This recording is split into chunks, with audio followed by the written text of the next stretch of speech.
আমরা ওদের বিচার চাই, কঠিন থেকে কঠিন বিচার চাই। আমরা প্রত্যেকটা দলের সহযোগিতা কামনা করতেছি যেন আমাদেরকে সহযোগিতা করে। মিজান মোল্লা, বিএনপির নেতা মিজান মোল্লা, স্বেচ্ছাসেবক লীগের সিনিয়র সভাপতি মিজান মোল্লা, ও আমাদেরকে এরকম দখল করেছে। আমরা চাচ্ছি স্বেচ্ছাসেবক লীগের সভাপতির কাছে আকুল আবেদন, এই মিজান মোল্লাকে যেন দৃষ্টান্তমূলক শাস্তি দেওয়া হয় এবং দল থেকে যেন বহিষ্কার করে। সভাপতির কাছে আমাদের আকুল আবেদন।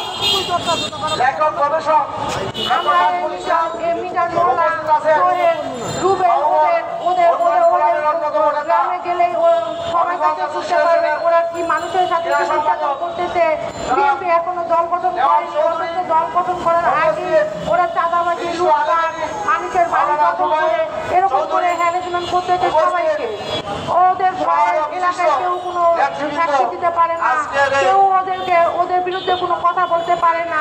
ওদের বিরুদ্ধে যারাই কথা বলবে তাদের হাত পা ভেঙে দেবে, তাদেরকে করবে, জখম করবে। এরপরে থানার উচিত ওরা বিরোধ থাকে, থানাও চলে মিজান মোল্লা এবং রুবেল, সোহেল ওদের কথা বলতো।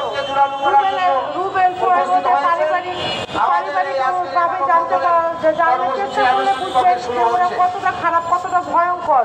ওরা প্রত্যেকটা মানুষের সাথে এরকম নির্যাতন করে, টাকা পয়সা চাঁদাবাজি করে ওরা এখন চলতেছে।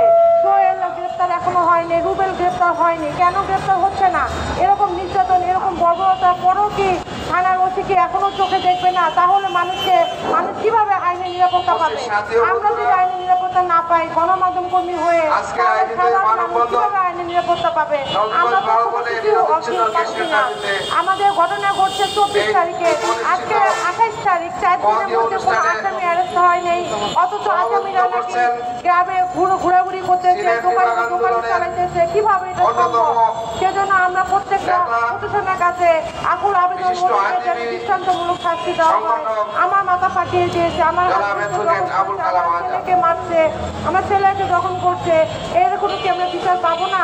আমরা দাঁড়িয়ে সবার কাছে যেন এর দৃষ্টান্তমূলক বিচার হয়। ধন্যবাদ।